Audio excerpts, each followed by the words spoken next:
expand the video ideas that I can make with just a simple little microphone cover. So my nails are my favourite colours in the world. You can't really see them, but they are black and my Halloween purple. I've completely forgotten the shade of purple that it is, but I do know I showed it in a Dollar Tree video, which means that it is an LA Colors purple. So this stuff's gonna make me sneeze, I swear. It'll be in a previous haul video, or actually probably my nail painting roleplay, but it's that colour, and it looks pretty similar to the black, but black and purple have always been my favourite colour combination. And this purple is my favourite colour in the world, and has been since for as long as I can remember. And it's very Halloween. I was going to go with orange, but my orange is kind of bad. I noticed that yellow nail polish is pretty difficult to get a good formula with. This stuff is making my nose so twitchy. And I've probably eaten half of this at some point now. Anyway. So, yeah, I did my nails this colour combination for Halloween, and also because if you're doing a microphone scratching video, you want it to be, a little bit fun. I don't like plain nails with mic scratching. I like to have some colour combination going on. I've had rainbow, blue, red glitter, green red for Christmas, yellow orange at some point for Christmas. Now we're doing black and purple, which I actually think is probably my favourite nail look I've ever had. Oddly, I've not had black nails in 10 years, which is amazing because I love black nails.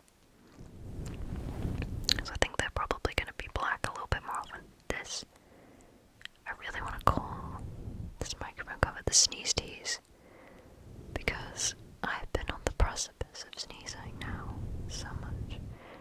My goodness, this is soft. Like, this is so soft. It feels so nice. Goodness, this video is relaxing to make. I think it's the comfort of just constantly brushing. It's like brushing a little cat. It feels soft, really soft.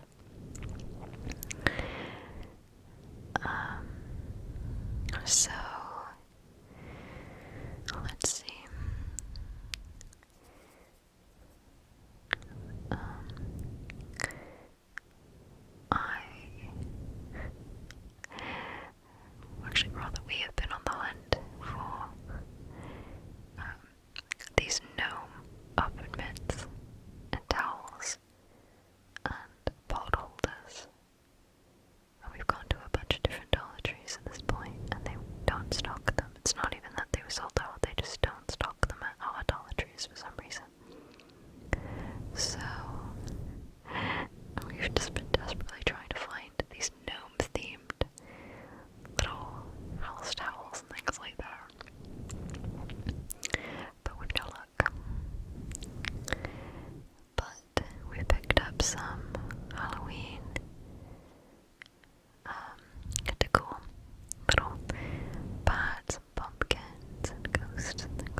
obviously just Poundland, but also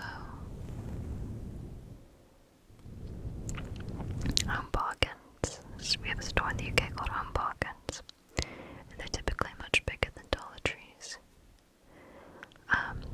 But Home Bargains is built very similarly, with the idea that they come out with something completely new every week at a really cheap price. So for me, I like buying lots and lots of little things as opposed to like one big thing. I don't know why, I think I've always been that way though. I find that much more fun, personally. That reminds me, so I meant to mention in my cozy haul video that the Yankee Candle store that was near me closed. We went back there for like a typical trip to the Yankee Candle store a few months ago, and we found out that they were closed. So the closest Yankee Candle store is now really far away, which makes me really sad because that was the place we used to go to get candles for the home, but also to make the candle store roleplays. So I'm a little bit concerned right now because I don't like buying candles online because I don't know what they smell like, and that's just kind of a waste of money to buy something that you may not end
focus on decorations and Halloween.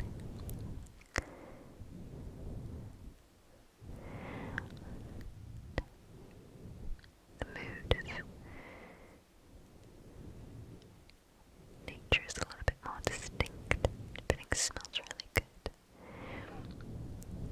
So, I'm really happy that the season is here because it's nice for the summers to not be so hot and it cools down a little bit.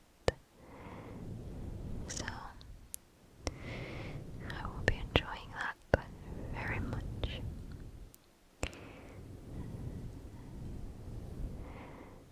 I have, when I get ready for videos, different artists I like to listen to when I get ready. So last month it was Death Stars. I listened to their Last Ammunition album, but recently it's been ABBA, and I never talked about this before, but I'm a really big ABBA fan and I was raised on it since I was a little kid. My favorite is Lay All Your Love on Me, but I like them, most of them. I like Gimme Gimme Gimme, SOS, Voulez-Vous.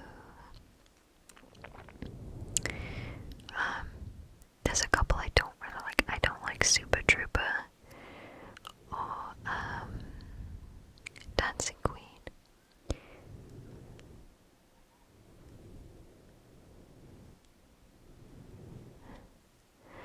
And I just noticed that ABBA is actually making a very brief reunion sometime next year, which is quite exciting. I've heard some of their new music and honestly I don't really like it, but I really like ABBA because they have a really distinctive sound that was very difficult to copy from other artists, and they're just very distinctive. Oh, Chiquitita as well is another favourite.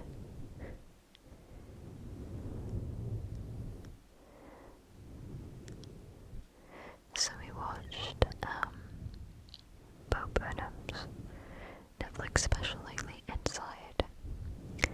I had known of Bo Burnham prior to that, but I didn't watch any of his stuff, just because I wasn't a really big comedy fan. But I do like comedy that embraces realism, and his comedy special was really great. We both have all of the songs from his special in our heads all the time. I love Problematic, 30, Bezos 1,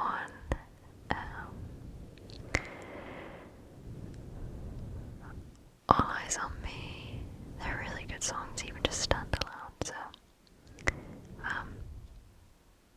we both normally have that playing at some given point of the day.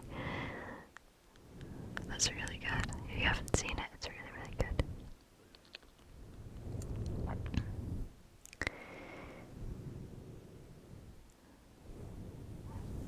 So I just finished Borderlands 3 recently, and it was, as expected, a really, really great game. And I thoroughly enjoyed it. The only issue is that I feel it's one of those games where if you play it too late, you miss out on the full experience of the game, which is why single player games are slightly superior, because you don't miss out on anything. Everybody gets the same amount of content. The issue is that when you hit level 50, you unlock something in the game called takedowns. Well, takedowns can be really difficult. As a novice player who who's just starting to play takedowns. So you want to try and play with people online, but because the game's been out for a couple of years, every time I go to online search, there's almost no one playing any part of the game. So it sort of eliminates your ability to do such a large part of the game. So the game is just really pretty much perfect up until the point of having to deal with that conundrum. But it is really good.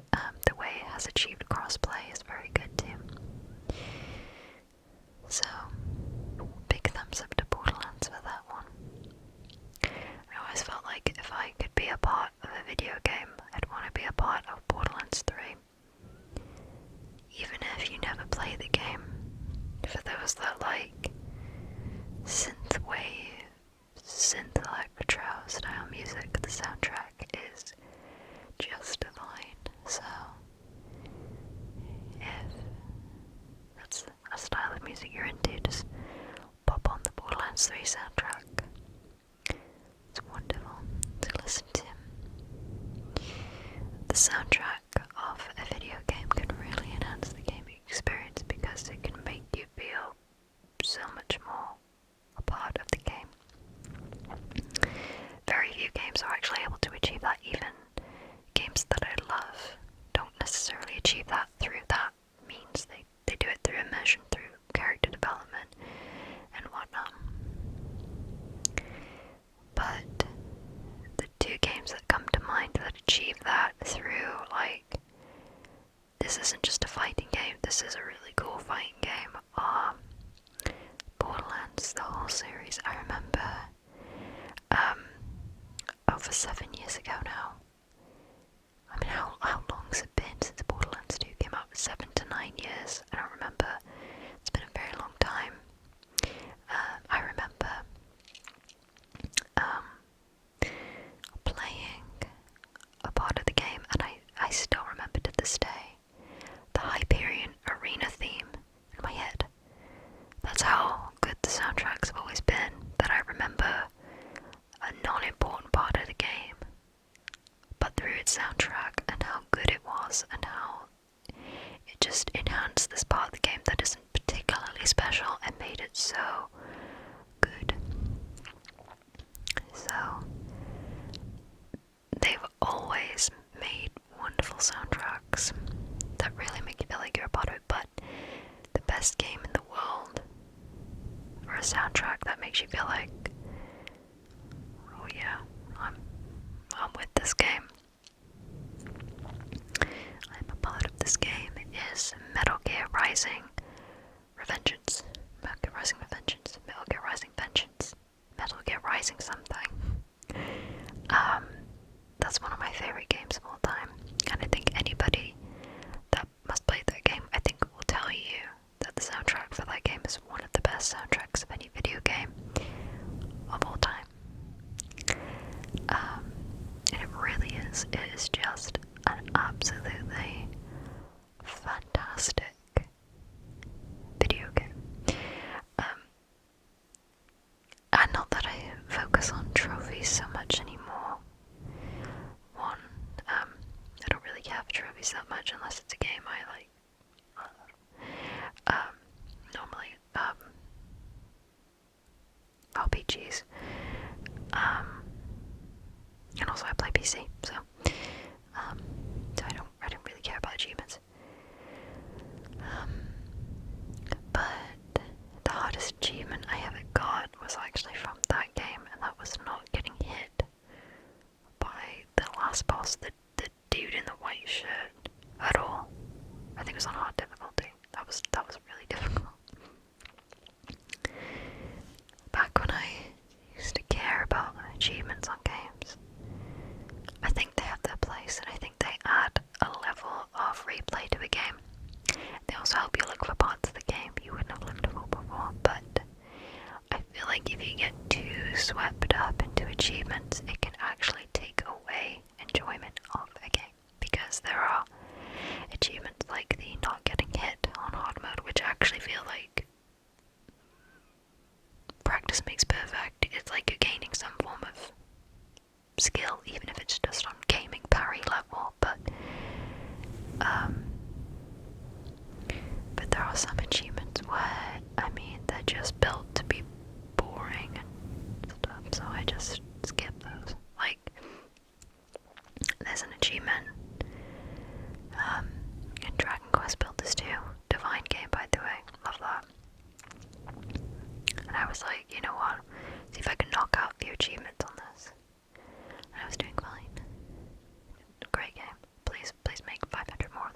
pieces of meat and days of time passing by because the animals only eat so much in a day, and it's just... I asked myself what was more important, leaving the game on a good note, or doing some achievement that really, who cares about? See, that's one of those time-consuming, this isn't increasing any skill I have with this game at all sort of achievements. This is just eating up time for the sake of it.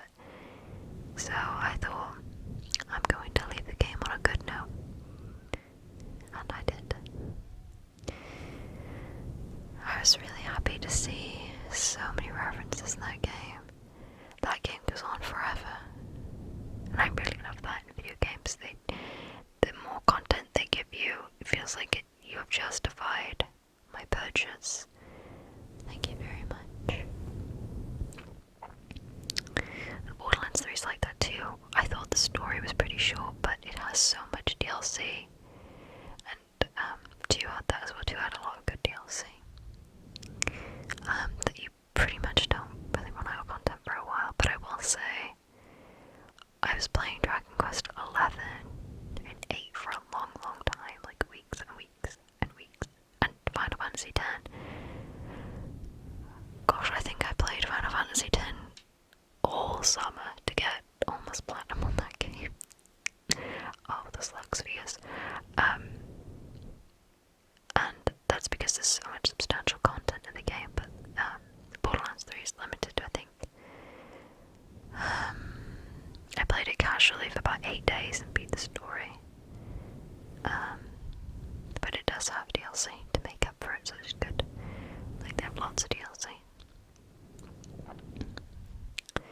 So I very much enjoyed that game, and I hope they make more Borderlands games.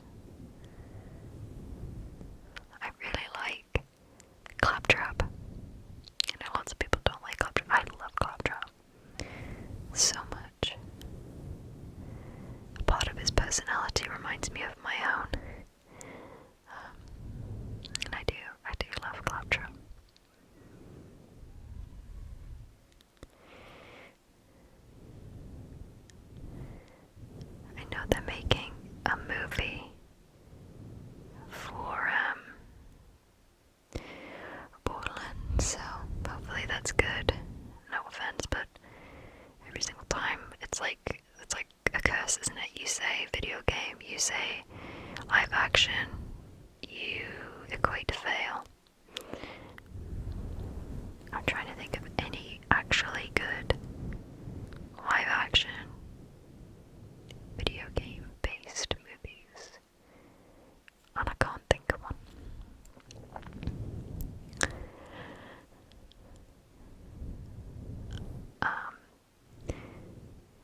so much for